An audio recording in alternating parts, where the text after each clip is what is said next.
الله من شرور أنفسنا ومن سيئات أعمالنا من يهده الله فلا مضل له ومن يضلل فلا هادي له وأشهد أن لا إله إلا الله وحده لا شريك له وأشهد أن محمدا عبده ورسوله أما بعد فإن خير الحديث كتاب الله وخير الهدي هدي محمد صلى الله عليه وعلى آله وسلم وشر الأمور محدثاتها وكل محدثة بدعة وكل بدعة ضلالة وكل ضلالة في النار. قال الله تبارك وتعالى كنتم خير أمة أخرجت للناس تأمرون بالمعروف وتنهون عن المنكر وتؤمنون بالله. قابل احترام صدر مجلس، موقر علماء کرام، طلبۃ العلم، ذمہ داران اور دیگر شرکائے مجلس، اللہ رب العالمین نے امت مسلمہ کا افتخار یہ بیان کیا ہے کہ ان کی زندگی کا مقصد اپنی ذاتی حاجات نہیں بلکہ لوگوں کی ہدایت ہے. اپنی ذاتی ضرورتوں کی تکمیل یہ انسان کی اپنی ضرورت ہے، لیکن لوگوں کی ہدایت کے لیے اپنے قول و قلم سے اور اپنے ایمان اور اپنے عمل سے لوگوں کو دین کی طرف بلانا، بھلائی اور برائی میں فرق ان کو سمجھانا، یہ اس امت مسلمہ کی ذمہ داری ہے. اللہ تعالیٰ نے فرمایا کنتم خیر امۃ اخرجت للناس، تم بہترین امت ہو، تمہیں لوگوں کے لیے نکالا گیا ہے، چن کر الگ کیا گیا ہے.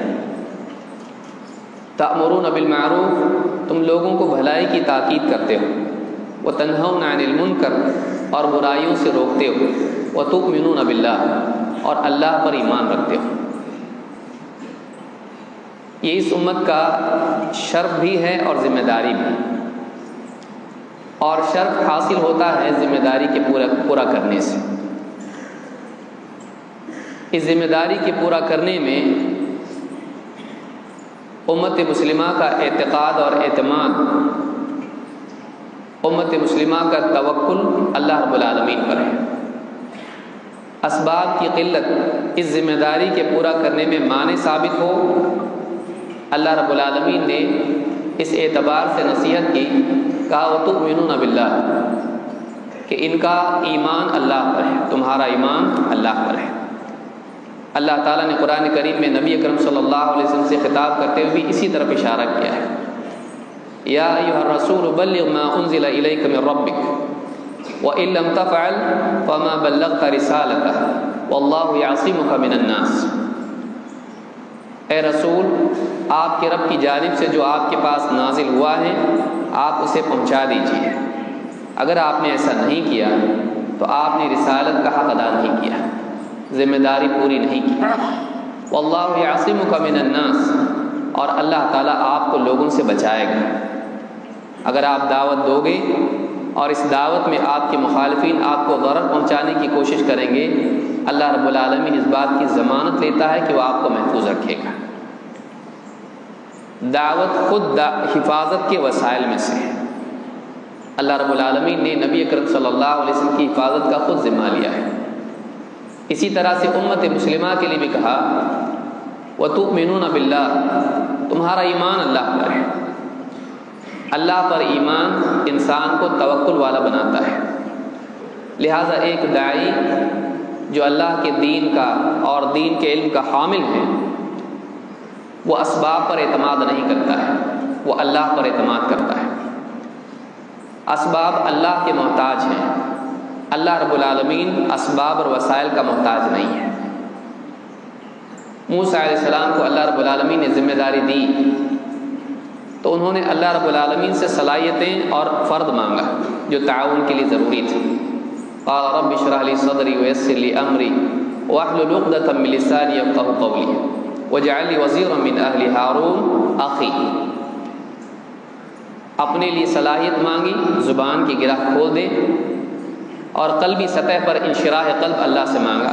اس ذمہ داری کو، بڑی ذمہ داری کو ادا کرنے کے لیے حوصلہ اور ہمت اور دل اس کے لیے کھل جائے اور کلام دعوت کے لیے بہت ضروری ہے۔ اصل تو یہی صلاحیت ہے، اللہ رب العالمین سے زبان کی صلاحیت مانگی ہے، اور اکیلا آدمی کچھ نہیں کر سکتا ہے، اس کو معاونین کی ضرورت ہوتی ہے۔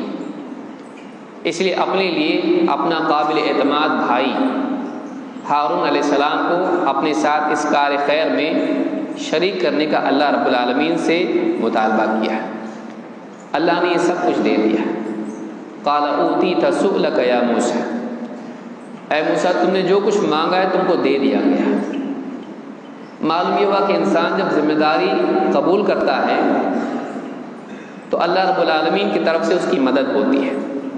ان تنصر اللہ ینصرکم ویثبت اقدامکم، اگر تم اللہ کی مدد کرو گے یعنی اللہ کے دین کی، تو اللہ تمہاری مدد کرے گا اور تمہارے قدموں کو جما دے گا۔ جب ایک انسان اندر سے نیت کر لیتا ہے کہ میں یہ سارا علم حاصل کرنے کے بعد اللہ کے دین کی خدمت کروں گا، اللہ کے دین کی اشاعت کے لیے اپنے دن رات صرف کروں گا، اپنی ساری صلاحیتوں کو اللہ کے دین کے فروغ میں استعمال کروں گا، میں اپنی معاش کے لیے نہیں بلکہ اپنی معاد کے لیے فکر کروں گا، تو ایسے انسان کو اللہ رب العالمین دنیا میں ثابت قدم رکھتا ہے اور اس کے ذریعے سے اللہ رب العالمین دوسروں کو بھی ہدایت دیتا ہے۔ سب سے قیمتی آدمی وہ ہے جس کے پاس مقصد ہو، جس کے پاس ایک اونچا اور اعلیٰ مقصد ہو۔ مال کا ہونا، بڑے نسب کا ہونا، صلاحیتوں کا ہونا بھی بڑی چیز نہیں ہے، اس لیے کہ بہت سارے لوگ صلاحیتوں کے باوجود دنیا میں بیکار اور بے فائدہ زندگی گزار کے یہاں سے چلے جاتے ہیں۔ صلاحیت اصل نہیں ہے، مقصد اصل ہے، اور مقصد کے لیے جینے کا جذبہ اصل ہے۔ جب یہ جذبہ زندگی میں آتا ہے تو انسان کی کوشش بھی اس کے لیے انسان کو تیار کرتی ہے، اور پھر اللہ رب العالمین بھی اپنے فضل سے انسان کو صلاحیت عطا فرماتا ہے جو اس مقصد کی تکمیل کے لیے ضروری ہے، بلکہ دنیا بھر کے وسائل کو اس کے قدموں میں لا کے ڈال دیتا ہے کہ جن میں سے چاہے انتخاب کرے اور اپنے مقصد کو پورا کرے۔ نبی کریم صلی اللہ علیہ وسلم جب دعوت کے لیے کھڑے ہوئے، یا ایھا المدثر قم فانذر، جب اللہ کی طرف سے آپ کو حکم دیا گیا تو اللہ کے نبی صلی اللہ علیہ وسلم کے پاس کوئی ٹیکنالوجی نہیں تھی، آپ کے پاس کوئی فوج نہیں تھی، آپ کے پاس حتیٰ کہ آپ پڑھے لکھے بھی نہیں تھے، لیکن آپ دیکھیں گے کہ آج اس دور میں اس زمانے سے اتنے دور ہونے کے باوجود اور اس ملک سے اتنے دور ہونے کے باوجود بھی آج ہم قال اللہ قال رسول اللہ کا درس یہاں پر دے رہے ہیں۔ یہ اللہ کے نبی صلی اللہ علیہ وسلم کو اللہ رب العالمین کی طرف سے ایک فضل تھا۔ آپ کی فکر آپ دیکھیں کہ آپ کہہ رہے ہیں کہ میری مثال ایسی ہے جیسے ایک آدمی نے آگ جلائی اور جب اس آگ نے اپنے اطراف کو روشن کیا تو پتنگے اس میں گر رہے ہیں اور وہ آدمی ان کو بچانے کی کوشش کر رہا ہے۔ میں تمہیں پیٹ پکڑ پکڑ کے گھسیٹ رہا ہوں، حلم عن النار حلم عن النار، آگ ہے، آگ سے بچو، اور تمہارا حال ہے کہ تم آگ میں کودے چلے جا رہے۔ نبی اکرم صلی اللہ علیہ وسلم کے پاس مقصد تھا، اور آپ صلی اللہ علیہ وسلم نے اپنے ساتھ صحابہ کو بھی با مقصد زندگی گزارنے والا بنایا۔ یہی وجہ ہے کہ اللہ رب العالمین نے کم اسباب کے باوجود ان کو غالب کیا، چاہے وہ بدر کا معاملہ ہو، چاہے یہود و نصارہ کے مقابلے میں علمی جنگ کا معاملہ ہو، یا کفار اور مشرکین کے مقابلے میں جنگ کا معاملہ ہو، اللہ نے ہر میدان میں آپ کو غالب کیا ہے۔ غلبہ وسائل سے نہیں آتا ہے، غلبہ جو ہے اللہ کی طرف سے عطا کیا جاتا ہے۔ لہٰذا ایک مسلمان کو، خاص طور سے طلبۃ العلم کو، اس بات کو ملحوظ رکھنا چاہیے کہ ہماری زندگی کا مقصد یہ نہیں ہے کہ ہم اپنی معاش کے لیے کوشش کریں، بلکہ ہماری زندگی کا مقصد یہ ہے کہ اتنے اساتذہ اور ہمارے والدین بھی اور پورا سماج مل کر جو ہمارے لیے کوشش کر رہا ہے، ہمارے لیے قربانی دے رہا ہے، اپنے اوقات صرف کر رہا ہے، اپنے مال اور اپنی صلاحیتوں کو لگا رہا ہے، ہم اس سے فارغ ہونے کے بعد کس کام میں لگتے ہیں؟ ایک ایک طالب علم پر اتنے لوگوں کا محنت کرنا بہت بڑی بات ہے۔ ایک ایک طالب علم اتنا قیمتی ہے کہ وہ جا کر کتنوں کی ہدایت کا ذریعہ بنے گا ہم نہیں جانتے۔ امام ابن ابی حاتم رحمہ اللہ نے اپنی کتاب الجرح والتعدیل میں ذکر کیا ہے، عبداللہ بن مبارک رحمہ اللہ کے پاس کوئی گیا اور کہا کہ اوصینی، مجھ کو کچھ وصیت کیجیے، نصیحت کیجیے۔ انہوں نے کہا اعرف قدرک، اپنی قدر کو جان لے۔ کہا مجھ کو وصیت کیجیے، کہا اپنی قدر جان۔ ایک انسان اپنی قدر جانے، اپنے مقصد کی قدر جانے، اگر وہ مقصد کے لیے جیتا ہے تو اس کا کردار اس مقصد کے مطابق بنتا ہے۔ جب ایک انسان کے پاس اعلیٰ مقصد ہوتا ہے تو اس کی زندگی اس مقصد کے مطابق ڈھلتی چلی جاتی ہے۔ لیکن اگر ایک انسان اپنا مقصد صرف مال و دولت کو بنا لے، دنیا میں اچھے گھر میں رہنا، اچھی موٹر کار میں گھومنا، اچھی گھڑی پہننا، اچھے کھانے پینے کھانا اور خوشحال زندگی گزارنا، اگر یہ مقصد وہ بنا لے تو اس علم کی ناقدری اس نے کی جو اس کو دیا گیا تھا۔ اصل چیز یہی ہے کہ ہم مقصد کے لیے جینے والے بنے۔ اگر کوئی طلباء سے ہم میں سے پوچھے بھائی آپ یہاں کیسے پہنچ گئے، اس کا جواب یہ نہیں ہونا چاہیے کہ میرے ماں باپ کی غلطی کی وجہ سے، کہ انہوں نے غلطی کی، ایک بھائی کو ڈاکٹر بنایا اور مجھ کو یہاں پھینک دیا۔ اگر کسی کے ذہن میں یہ بات ہے تو ابھی تک وہ واقعی اس صحیح فہم پر نہیں آیا جو نجات کے لیے ضروری ہے۔ اس سے زیادہ قیمتی کوئی چیز نہیں ہے۔ اگر ہوتی تو اللہ رب العالمین اپنے نبی کو علم دیتا۔ اللہ کے نبی صلی اللہ علیہ وسلم دنیاوی اعتبار سے پڑھے لکھے بھی نہیں تھے، لیکن اللہ کے رسول صلی اللہ علیہ وسلم کو اللہ رب العالمین نے آسمان والا علم دیا۔ اللہ تعالیٰ نے آپ کو وہ علم دیا جو آپ کے پاس آج آ رہا ہے، قرآن کا علم، سنت کا علم۔ وَأَنزَلَ اللَّهُ عَلَيْكَ الْكِتَابَ وَالْحِكْمَةَ وَعَلَّمَكَ مَا لَمْ تَكُنْ تَعْلَمُ وَكَانَ فَضْلُ اللَّهِ عَلَيْكَ عَظِيمًا۔ آپ دیکھیں اللہ نے اپنا فضل جتایا، کیا دیا؟ دنیا کی ٹیکنالوجی دی، انگلش میں ماہر بنایا، سائنس کا علم دیا، تجارت کا علم سکھایا۔ اللہ رب العالمین نے کس علم کے دینے کے بعد اپنا فضل جتایا ہے؟ وَأَنزَلَ اللَّهُ عَلَيْكَ الْكِتَابَ وَالْحِكْمَةَ، اے نبی آپ پر اللہ تعالیٰ نے کتاب و حکمت کو نازل کیا ہے۔ وَعَلَّمَكَ مَا لَمْ تَكُنْ تَعْلَمُ، اور آپ کو وہ سکھایا جو آپ پہلے نہیں جانتے تھے۔ وَكَانَ فَضْلُ اللَّهِ عَلَيْكَ عَظِيمًا۔ لہٰذا ایک مسلمان کو، خاص طور سے طلبۃ العلم کو، اپنی زندگی کے لیے مقصد اور ہدف متعین کرنا چاہیے۔ یہ فکر نہیں ہو کہ جلدی سے یہاں سے چھٹی ملے، نجات پاؤں تو میں جا کے جلدی سے علی گڑھ میں کہیں کچھ نہ کچھ کر کے اپنی معاش کا سلسلہ جاری کروں، یا میں یہاں سے نکل کر جلدی سے کوئی ٹریول ایجنسی میں لگ جاؤں اور پھر خوب کماؤں، مولوی مجھ کو نہیں بننا ہے۔ ماں باپ کی غلطی کی سزا مجھ کو کیوں ملے؟ اکثر بہت سارے طالب علم اس طرح کی سوچ رکھتے ہیں۔ جس انسان کی، دیکھیے واقعی داعی وہ ہے جس کی فکر کو اس کا فقر تبدیل نہ کرے۔ سلف کے حالات کو آپ دیکھیں گے، فقر و فاقے میں جی، لیکن ان کا فکر کبھی ان کے فقر سے متاثر نہیں ہوا۔ اس دور میں مال و دولت کے اسباب بڑھ گئے ہیں اور سب کو خوشحال دیکھ کے چاہتا ہے کہ میرے بھی بچے بھی خوشحال رہیں۔ اب اس کا راستہ کیا ہے؟ مال و دولت۔ خوشحال آپ دنیا میں دیکھنا چاہتے ہیں یا آخرت میں؟ اگر دنیا دار کی طرح ہم بھی صرف دنیا میں دیکھنا چاہتے ہیں اور آخرت کی فکر نہ کریں تو ان میں ہمیں فرق کیا ہے؟ یہ جو طلبہ ہیں یہ اس علم کے حامل ہیں جس کو لے کر فرشتہ آیا ہے، جس کو اللہ تعالیٰ نے اپنے سب سے مقرب بندے کو دیا۔ یہ اصل علم ہے۔ اس علم کے مقابلے میں اگر دوسرے علوم کی قدر ہماری نگاہ میں زیادہ ہے تو واقعی ہم اس ذمہ داری کے ادا کرنے کے اہل نہیں ہیں جو انبیاء کو دی جاتی تھی، جن کا وارث علماء کو اللہ نے بنایا ہے۔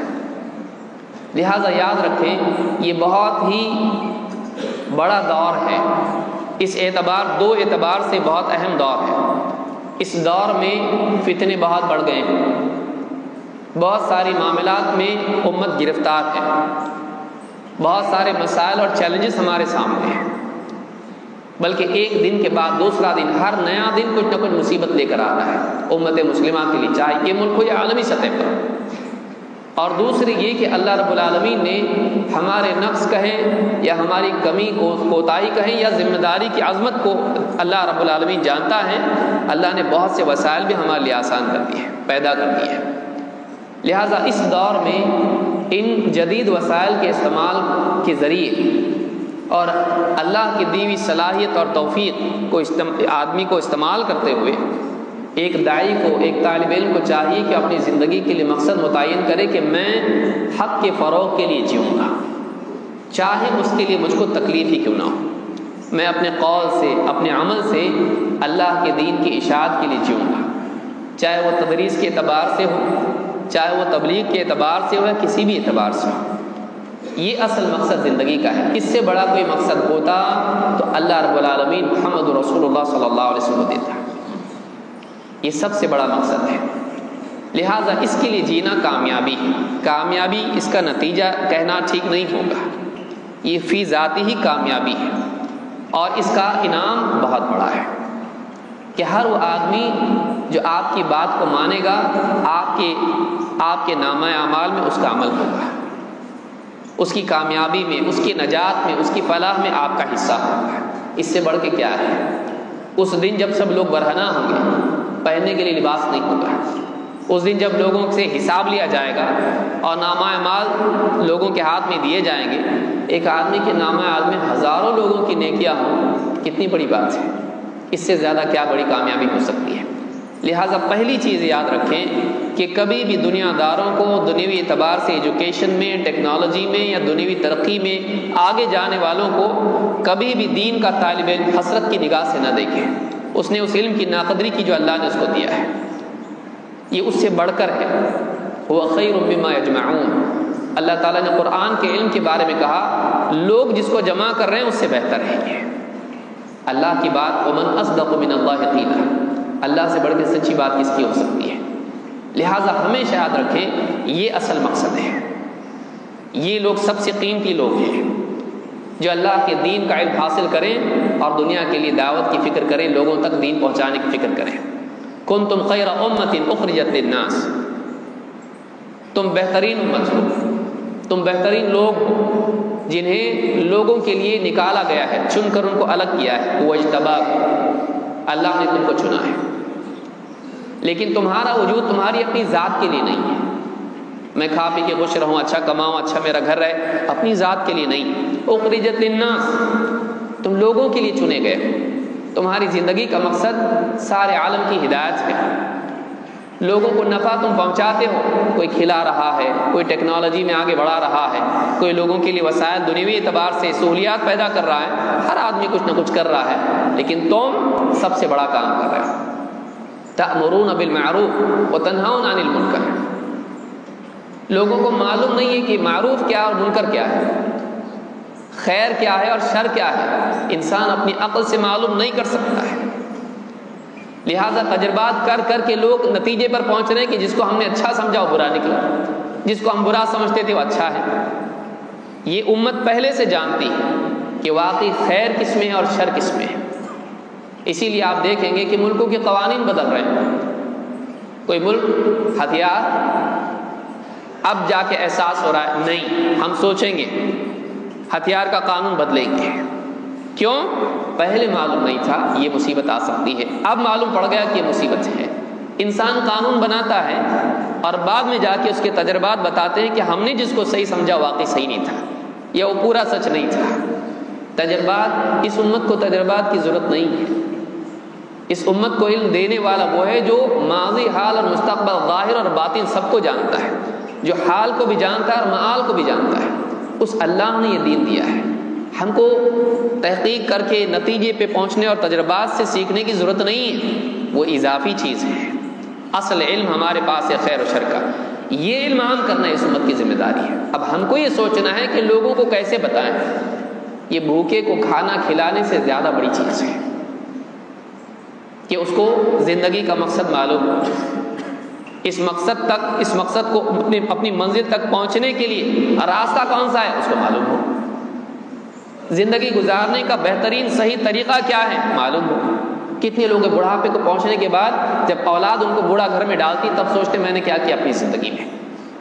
ان کے پاس افسوس اور حسرت کے سوا کچھ نہیں ہوتا ہے۔ مغربی زندگی کو آپ دیکھیے، اولاد کرسمس کو ملنے آ رہی ہے، نیو ایئر کو ملنے آ رہی ہے، سال میں ایک بار ملتی ہے، کوئی کسی کا نہیں ہے۔ وہ لوگ وہاں سے چھوڑ کے ہمارے ملکوں میں آ رہے ہیں، الگ الگ رنگ کے کپڑے گیروے پہن کے کہاں کہاں جا رہے ہیں، آپ سوچیے۔ ان کو سکون نہیں مل رہا ہے۔ ان کی ساری جدید تعلیم ان کو ایک سب سے اہم چیز نہیں دے رہی جو دل کا سکون ہے۔ نیند کے لیے بہترین بستر ہے لیکن نیند نہیں ہے۔ آرام اور سکون میں فرق ہے نا۔ آرام کی چیزیں ان کے پاس ہیں، سکون نہیں ہے۔ الا بذکر اللہ تطمئن القلوب، اللہ کی یاد ہی میں دلوں کا سکون اور اطمینان ہے۔ آپ کے پاس وہ چیز ہے۔ صاد والقرآن ذی الذکر ان هو الا ذکر للعالمین، یہ قرآن جو انسان کے ذہن کے اور اس کے جذبات کی تسکین کا ذریعہ ہے، جو اس کے سوالات کا جواب دیتا ہے جو سائنس بھی نہیں دیتا ہے، جو اس کے تجربات بھی اس کو وہاں تک پہنچا نہیں سکتے ہیں، اس کو بھٹکنے کے بعد جو ملنے والا ہے قرآن پہلے سے دیتا ہے، چاہے کائنات کے معاملات ہوں یا اس کی اپنی زندگی کے معاملات ہوں۔ اس کو اللہ رب العالمین کا تعارف کراتا ہے، اس کی زندگی کا مقصد دیتا ہے، زندگی گزارنے کا صحیح طریقہ دیتا ہے، اس کے مسائل کا صحیح حل اس کو دیتا ہے۔ یہ علم ہمارے پاس ہے، اس علم کو ہم سنبھال کے رہیں۔ یہ بہت ہی افسوس کی چیز ہوگی کہ لوگ گمراہی میں مر رہے ہیں اور اس علم کے ساتھ ہم اپنی معاش میں لگے ہیں، ہم اپنی زندگی کے بارے میں سوچ رہے ہیں جبکہ ہم کو سارے عالم کے بارے میں سوچنا چاہیے۔ کم سے کم اپنے دائرے میں جتنے لوگ ہیں جہاں تک ہماری پہنچے ان کے بارے میں، اور آج ہمارا دائرہ کوئی ہے؟ آج ہمارا کوئی دائرہ نہیں ہے۔ آج دنیا کے ایک کونے میں بیٹھ کے ایک آدمی دنیا کے دوسرے سرے پر ساری دنیا میں موجود لوگوں سے اتصال کر سکتا ہے، ان تک حق بات کو پہنچا سکتا ہے۔ آج ہمارے پاس عذر بھی باقی نہیں ہے کہ ہم نہیں پہنچ سکتے۔ پہنچانے کے وسائل اللہ نے ہمارے لیے پیدا کر دی ہے، ان وسائل کو استعمال کرنا اور وہ خدمت جو واقعی انسان کو قیمتی بناتی ہے اور اللہ کے ہاں جواب دے اور اس جواب دہی سے برات اور اس کی حفاظت کرتی ہے، اس کو پکڑ سے بچاتی ہے، اس ذمہ داری کو ادا کرنا ہے۔ اساتذہ آپ کو پڑھا کے باہر کیوں بھیج رہے ہیں؟ آپ جا کے باہر اپنی معاش میں لگے؟ نہیں، بڑی بڑی تنخواہوں کے جو ہے مواقع چھوڑ کے یہاں اور یہاں ہندوستان میں رہ رہے ہیں، ان کے لیے مواقع بھی ہیں، لیکن یہاں رہ کر اور اتنی مدارس کی جو انتظامات ہیں اتنی مشکل سے چلا رہے ہیں۔ اگر کوئی آدمی بیٹھے ذمہ داروں کے ساتھ تو معلوم ہوگا کہ واقعی مدرسہ چلانا کتنا بڑا کام ہے، کتنی ذمہ داری کا کام ہے، کتنی مشکلات اس میں ہیں۔ کس کے لیے کر رہے ہیں؟ یہ آپ کے لیے کر رہے ہیں، لیکن آپ کے لیے کیوں کر رہے ہیں؟ آپ یہاں سے رہیں اور یہاں کی شکایت کر کے جائیں؟ نہیں، اس لیے کہ یہاں سے آپ وہ علم لیں جو کہیں اور آپ کو نہیں ملے گا، کالجوں میں نہیں ملے گا، دنیا کے دوسرے شعبوں میں آپ کو نہیں ملے گا۔ یہ علم لے کر آپ جائیں اور لوگوں کی ہدایت کا ذریعہ بنیں۔ آج کتنے سارے فتنے ہیں، ان سارے فتنوں کے لیے طلبۃ العلم کو مستعد ہونا ضروری ہے۔ یاد رکھیں، اپنی زندگی کا مقصد متعین کریں۔ میرا مقصد میری زندگی کا یہ ہے، میری زندگی کا یہ مقصد ہے، اس مقصد کے مطابق مجھ کو جینا ہے، چاہے میں دنیا کے کسی بھی کونے میں رہوں، اور جو وسائل اللہ نے دیے ہیں ان وسائل کو استعمال کر کے میں دین کی دعوت کا کام کروں گا۔ اللہ رب العالمین اس کے ہم سب کو توفیق عطا فرمائے۔ اللہ رب العالمین نے توحید کا گواہ علماء کو بنایا ہے۔ شہد اللہ انہ لا الہ الا ہوا والملائکۃ واولو العلم، اللہ گواہ ہے اس بات کا کہ اللہ کے سوا کوئی عبادت کے لائق نہیں، اور فرشتے بھی اور علم والے بھی۔ اللہ تعالیٰ نے اپنی اور فرشتوں کے ساتھ میں علم والوں کو توحید کا گواہ بنایا ہے۔ یہ گواہی دیں گے دنیا میں لوگوں کے سامنے توحید کی، اور شرک سے ان کو بچائیں گے، اس لیے کہ شرک سے بچانے کے لیے علم ضروری ہے۔ اسی لیے اللہ نے اپنے نبی سے کہا فَاعْلَمْ أَنَّهُ لَا إِلَهَ إِلَّا اللَّهُ، اے نبی آپ جان لو کہ اللہ کے سوا کوئی عبادت کے لائق نہیں۔ توحید کا علم شرک کے مٹانے کے لیے ضروری ہے، علم والے ہی یہ کام کر سکتے ہیں۔ کوئی زخمی ہے اس کو کوئی ڈاکٹر اچھا کر سکتا ہے، لیکن کوئی شرک میں مبتلا ہے جب تک کہ اس کی فکر کی اصلاح نہ کی جائے شرک کے مظاہر ختم نہیں ہو سکتے۔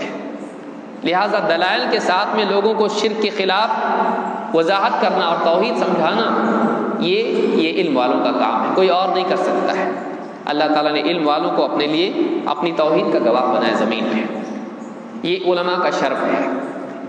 اسی طرح سے آپ دیکھیں نبی اکرم صلی اللہ علیہ وسلم کا اصل معجزہ وحی، اللہ کے رسول صلی اللہ علیہ وسلم نے فرمایا ما من الانبیاء نبی الا اعطی ما مثلہ آمن علیہ البشر، جتنے بھی نبی تھے انہیں ایسی نشانیاں دی گئی جنہیں دیکھ کر لوگ ایمان لاتے تھے۔ وَإِنَّمَا كَانَ الَّذِي أُوتِيتُ وَحْيًا أَوْحَى اللَّهُ إِلَيْهِ، لیکن مجھے جو چیز دی گئی ہے جسے دیکھ کر لوگ ایمان لائیں گے وہ کیا ہے؟ وہ وحی ہے جو میری طرف اللہ تعالیٰ نے القاء کی ہے، وہ علم ہے جو وحی کے ذریعے مجھ کو دیا گیا ہے۔ فَأَرْجُو أَنْ أَكُونَ أَكْثَرَهُمْ تَابِعًا يَوْمَ الْقِيَامَةِ، مجھے امید ہے کہ قیامت کے دن سب سے زیادہ پیروی کرنے والے لوگ میرے ہوں گے۔ آپ دیکھیں پچھلی امتوں میں معجزات انبیاء کو دیے جاتے تھے، وہ معجزات انبیاء کے ساتھ جاتے تھے۔ موسیٰ علیہ السلام کا عصا ہے یا اور بھی دوسرے انبیاء کو جو معجزات دیے گئے وہ ان کے زمانے کے ساتھ جڑے ہوئے تھے، لیکن نبی اکرم صلی اللہ علیہ وسلم کو اللہ تعالیٰ نے جو معجزہ دیا وہ علم جو وحی والا علم ہے، وہ معجزہ آپ کے ساتھ گیا نہیں، آپ اپنی بات چھوڑ کے گئے۔ آپ نے فرمایا ترکت فیکم شیئین لن تضلوا بعدہما کتاب اللہ و سنتی، میں اپنے بعد دو چیزیں چھوڑے جا رہا ہوں، اگر ان دو چیزوں کو تم تھامے رہو تو اس کے بعد تم کبھی گمراہ نہیں ہوں گے، وہ اللہ کی کتاب ہیں اور میری سنت ہے۔ جو علم اللہ نے دیا آپ کو، انزل اللہ علیک الکتاب والحکمہ، جو کتاب و حکمت کا علم اللہ نے آپ کو دیا، آپ نے اپنے بات پیچھے چھوڑا۔ یہ جو وحی والا علم ہے یہ لوگوں کے ایمان کا ذریعہ ہے، اسی لیے آپ نے کیا فرمایا کہ میں ہر نبی کو کچھ معجزہ دیا جاتا تھا جس کو دیکھ کے لوگ ایمان لاتے تھے، مجھے جو معجزہ دیا گیا ہے وہ علم ہے، وہ وحی ہے، اسی لیے میرے بعد بھی وہ باقی رہے گا۔ لہٰذا میں امید رکھتا ہوں کہ قیامت کے دن میری ماننے والے، میری پیروی کرنے والے زیادہ ہوں گے۔ کیوں؟ اس لیے کہ یہ امت آپ کے بعد اس ذمہ داری کو ادا کریں گی، اس علم کو لوگوں تک پہنچائے گی۔ اس امت کی ذمہ داری ہے کہ اس علم کو لوگوں تک پہنچائے۔ یہ حدیث بخاری اور مسلم میں موجود ہے۔ اسی طرح سے اللہ رب العالمین نے، جیسے جہاد کا مسئلہ کئی بار اس پر گفتگو ہوئی، اللہ رب العالمین نے قرآن کے ساتھ جہاد کرنے کو بڑا جہاد قرار دیا ہے۔ یہ دور خصوصاً علمی جہاد کا ہے، اسلام کے خلاف افکار کا جہاد آپ دیکھیں کتنا بڑا ہے۔ میڈیا خود ایک طاقت بن گئی کہ حکومتوں کو ہلانے کا ذریعہ بن گئی ہے۔ غور کریں کتنی حکومتوں کے ٹوٹنے کا ذریعہ فیس بک اور میڈیا بنا ہے، کتنی فتنے فساد اس کے ذریعے سے پھیل رہے ہیں۔ حکومتیں میڈیا کے دباؤ میں آ جائیں، میڈیا کے ذریعے سے کچھ بھی آدمی کر سکتا ہے، اتنا بڑا آج مسئلہ ہو چکا ہے۔ اس کو خیر میں بھی اور شر میں دونوں میں استعمال کیا جا سکتا ہے۔ اللہ رب العالمین نے فرمایا فَلَا تُطِعِ الْكَافِرِينَ وَجَاهِدْهُمْ بِهِ جِهَادًا كَبِيرًا۔ سورۃ الفرقان میں اللہ نے فرمایا کہ اے نبی آپ ان کافروں کی بات میں مت آنا، ان سے دبنا مت، ان کی باتوں میں مت آنا، ان کی مت ماننا۔ وَجَاهِدْهُمْ بِهِ جِهَادًا كَبِيرًا، اور آپ ان سے جہاد کریں اس کے ذریعے، بڑا جہاد اس کے ذریعے، علماء نے کہا قرآن کے ذریعے۔ معلوم ہوا کہ جہاد علمی بھی ہوتا ہے، بلکہ ابن قیم رحمۃ اللہ علیہ نے اپنی کتاب مفتاح دار السعادہ میں فرمایا الجہاد بالحجۃ والبیان وهذا جہاد الخاصۃ من اتباع الرسل وهو جہاد الائمہ وهو افضل الجہادین۔ فرماتے ہیں کہ دلیل اور وضاحت کے ذریعے سے، حجت اور بیان کے ذریعے سے جہاد کرنا، یہ انبیاء اور رسولوں اور ان کے خاص متبعین کا ہمیشہ سے شیوا اور خاصہ رہا ہے۔ اور فرماتے ہیں کہ یہ سارے ائمہ کا جہاد ہے، ہر دور میں وَجَعَلْنَا مِنْهُمْ أَئِمَّةً يَهْدُونَ بِأَمْرِنَا لَمَّا صَبَرُوا وَكَانُوا بِآيَاتِنَا يُوقِنُونَ۔ جو ہر دور میں ائمہ رہے، حق کے امام، ان کا اصل جہاد حجت اور بیان، دلائل کے ذریعے سے، قول کے ذریعے سے، دعوت کے ذریعے سے رہا ہے۔ اور فرماتے ہیں وَهُوَ أَفْضَلُ الْجِهَادَيْنِ، جو جہاد تلوار والا، ہتھیار والا ہوتا ہے، جنگ والا ہوتا ہے، قتال ہوتا ہے، یہ اور دلیل کے ساتھ، قول کے ساتھ، دعوت کے ساتھ، قلم کے ساتھ جہاد، ان دونوں میں افضل یہ ہے، اس لیے کہ یہ دائمی جہاد ہے۔ اور اس سے تو قتل کرتے ہیں تو وہ جہنم میں چلا جاتا ہے، لیکن اس کے ذریعے سے اس کی منفعت زیادہ ہے، اس کے ذریعے سے باطل والے کا باطل ٹوٹتا ہے، وہ حق پر آتا ہے، اور وہ حق پر آ کر حق کا مددگار بنتا ہے۔ ابو جہل کو تو قتل کر دیا گیا، لیکن عمر بن خطاب رضی اللہ تعالیٰ عنہ جب ان کے پاس حق پہنچا، وہ حق کے ساتھی بن گئے اور حق کی قوت بنے۔ آپ غور کریں تو دعوت کے ذریعے سے وہ قوتیں جو اسلام کے ہدم کرنے اور اسلام کی مخالفت میں استعمال ہو رہی ہیں، اور ایسے افراد جو اپنے مال، اپنی صلاحیت، اپنی ٹیکنالوجی، اپنی ذہانت اسلام کے خلاف استعمال کر رہے ہیں یا سلفی منہج کے خلاف استعمال کر رہے ہیں، اگر آپ ان کو دعوت دیتے ہیں اور ان تک حق کو واضح کرتے ہیں، ان کا ذہن بدل جاتا ہے، اس کا مال، اس کی صلاحیت، اس کی ٹیکنالوجی، اس کے وسائل اور اسباب سب کے سب حق کے لیے استعمال ہو سکتے ہیں، کہ ایک چیز جو ضرر تھی وہ نقصان والی چیز نفع بن سکتی ہے۔ یہ اس جہاد کے ذریعے سے ہوتا ہے۔ تلوار والے جہاد سے تو اس کو قتل کر دیا، گیا ہو، ختم، ایک مصیبت ٹلی۔ لیکن دعوت والے جہاد کے ذریعے سے جو مصیبت تھی وہ نعمت بن سکتی ہے، وہ قوت بن سکتی ہے۔ لہٰذا کہتے ہیں وَهُوَ أَفْضَلُ الْجِهَادَيْنِ۔ تو یہ دعوت کا فائدہ ہے، یہ دعوت کا فائدہ، اور جو وسائل آج ہیں ان کو استعمال کر کے آج ہم دے سکتے ہیں، دعوت دے سکتے ہیں۔ آج آپ دیکھیے جو وسائل ہیں، اور بہت ساری باتیں ہیں، فتنے کتنے ہیں، ایک صرف میں فہرست بتاتا ہوں، تفصیل نہیں۔ آج ایک طبقہ ہے جو دین سے بیزار ہے، دین سے نفرت اس کے دل میں ہے، میڈیا دیکھ دیکھ کر پڑھا لکھا ان پڑھ جاہل طبقہ، پڑھا لکھا جاہل طبقہ دین سے بیزار ہو رہا ہے، اور یہ حکومتیں ان کو استعمال کر رہی ہے اپنے منچ پر بلا کر، اور مسلمانوں کو اس سے کمزور کر رہی ہے۔ ان کو کون سمجھائے گا؟ اسی طرح سے صوفیت اور قبر پرستی عام ہو رہی ہے۔ آج بہت سارے لوگ آپ دیکھیے حکومتوں کے پاس جا کر بتا رہے ہیں بھائی اصل چیز صوفیت ہی ہے، اور صوفیت کو حکومتوں کی تائید بھی مل رہی ہے، اور جدید ٹیکنالوجی کے ذریعے سے، اور لوگ جو سکون کی تلاش میں ہیں اور ایسا دین چاہتے ہیں جس میں کوئی مسئلہ نہ ہو، جس میں سب مباح ہو، آج صوفیت کو عام کرنے کے لیے قوتیں جمع ہو رہی ہیں۔ اسی طرح سے مذہبی تعصب بڑھ رہا ہے، تقلید، اور اسی طرح سے ائمہ کی تائید کے نام پر آج لوگوں میں نفرتیں بڑھ رہی ہیں۔ ہم نہیں چاہتے کہ اس طرح کی نفرتیں بڑھیں، لیکن آپ دیکھیں گے کہ تعصب بہت بڑھتا جا رہا ہے، اور دشمنیاں بڑھ رہی ہیں، ایک دوسرے پر لعن طعن بڑھ رہا ہے، اور مسلمان آپس میں دور ہو رہے ہیں، ٹکڑے ہو رہے ہیں۔ انکار حدیث کا فتنہ ہے، ذرا کچھ آدمی پڑھ لیا، دو چار سندیں معلوم ہو گئی، اور اسماء رجال کی کتابیں اس کے سامنے آ گئی، ترجمے مل گئے اس کو، اپنے طور پر مجتہد بن کے سارے محدثین کو غلط ثابت کر رہا ہے، عقل کے خلاف ہے، قرآن کے خلاف ہے، حدیثوں کا انکار کر رہا ہے۔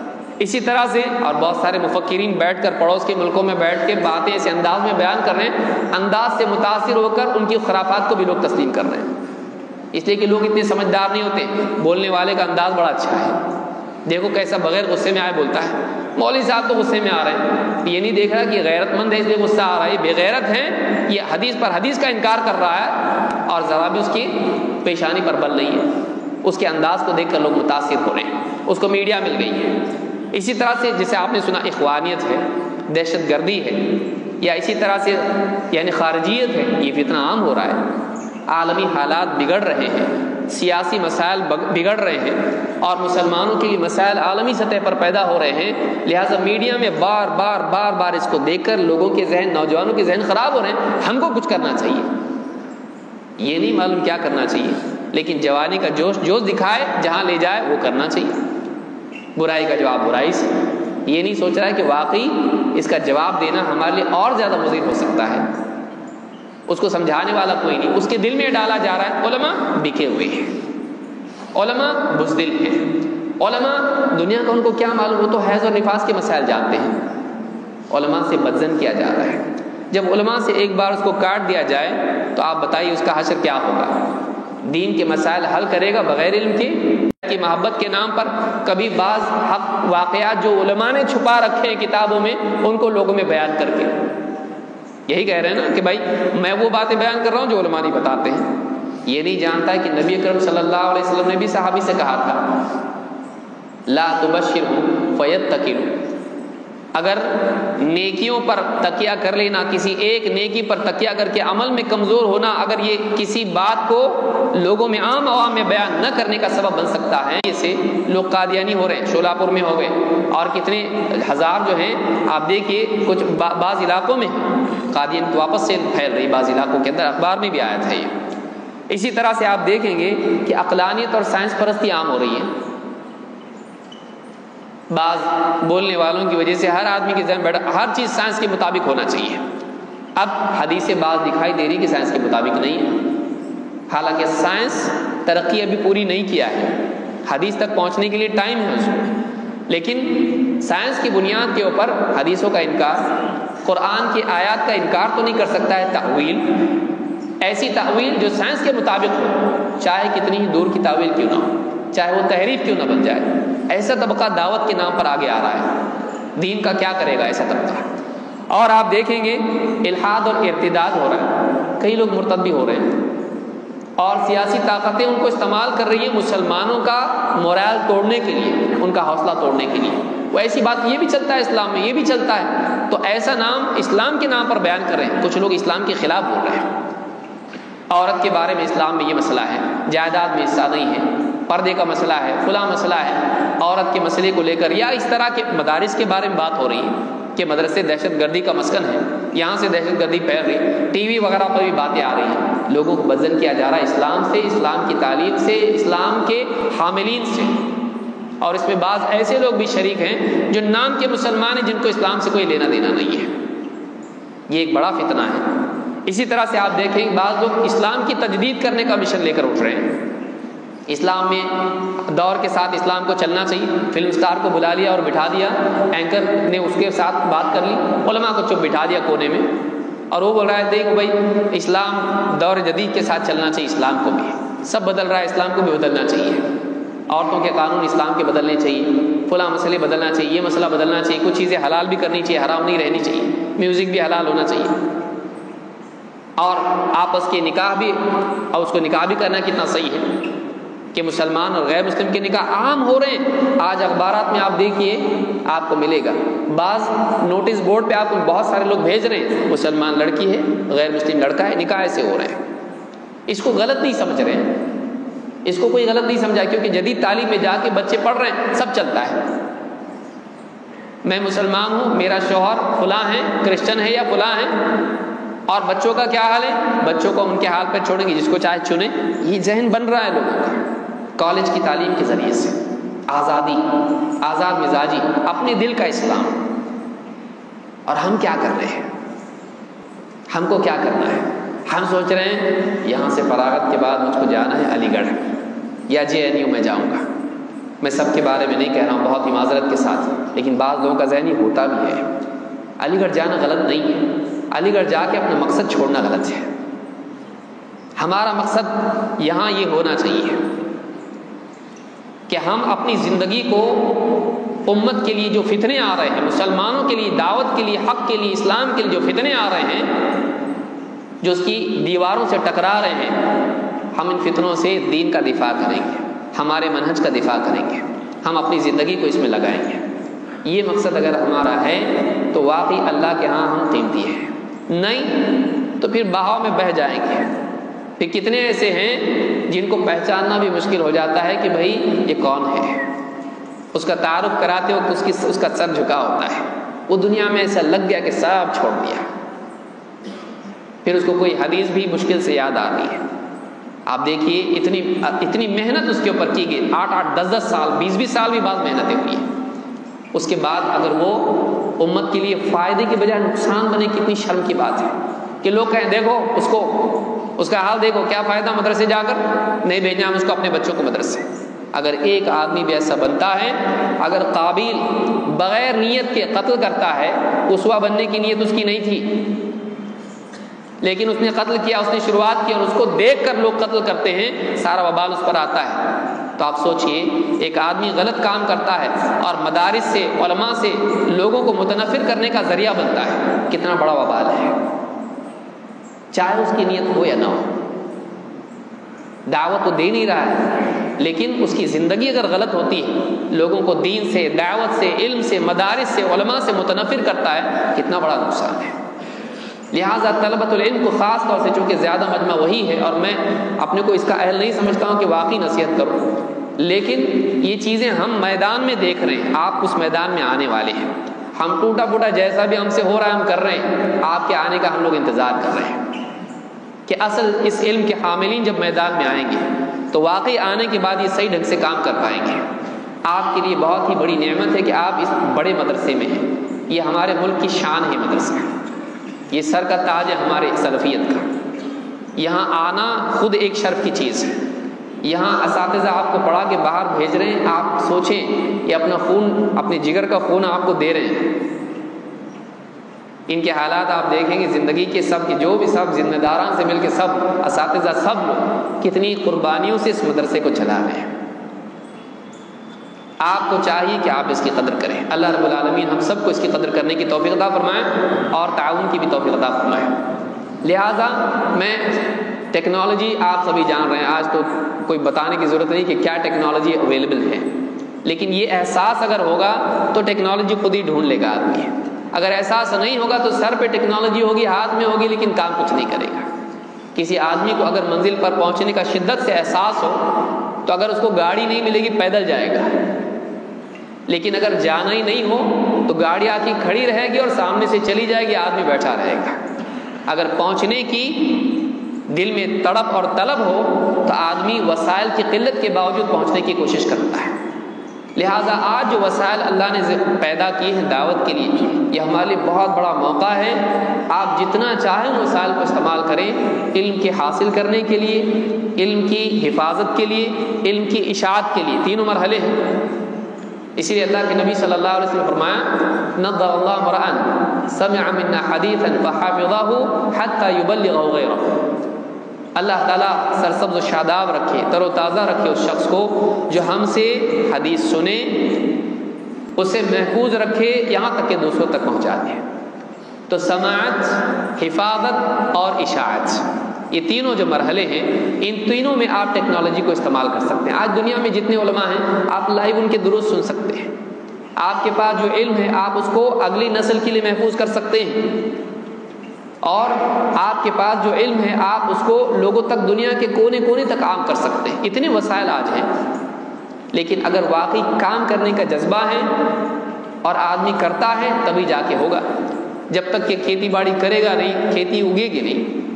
اس کا سارا علم آدمی کے پاس ہے، بیجی زمین میں نہیں بوئے گا تو کیا اگے گا؟ کانٹے. صبح ہی آپ نے سنا.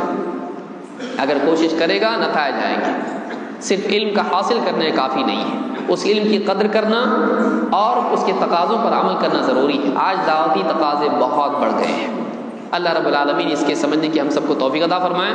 علماء آپ کے پاس ہیں، تفصیلی بات آپ ان سے سن سکتے ہیں. یہ کچھ دل کی باتیں تھیں جو میں نے آپ کے سامنے رکھی. اللہ رب العالمین واقعی ہم سب کو دین کی خدمت کرنے کی توفیق عطا فرمائے، چاہے وہ تعلیمی میدان ہو، دعوت و تبلیغ کا میدان ہو، نشر و اشاعت ہو، کتاب کے ذریعے، قلم کے ذریعے سے، قول کے ذریعے سے، یا جس ذریعے سے بھی ہو. یہ ہم میں سے ہر طالب علم اس بات کی کوشش کرے کہ میں اپنی زندگی کو دین کے فروغ میں دعوت کے لیے استعمال کروں گا، اس کو لگا دوں گا.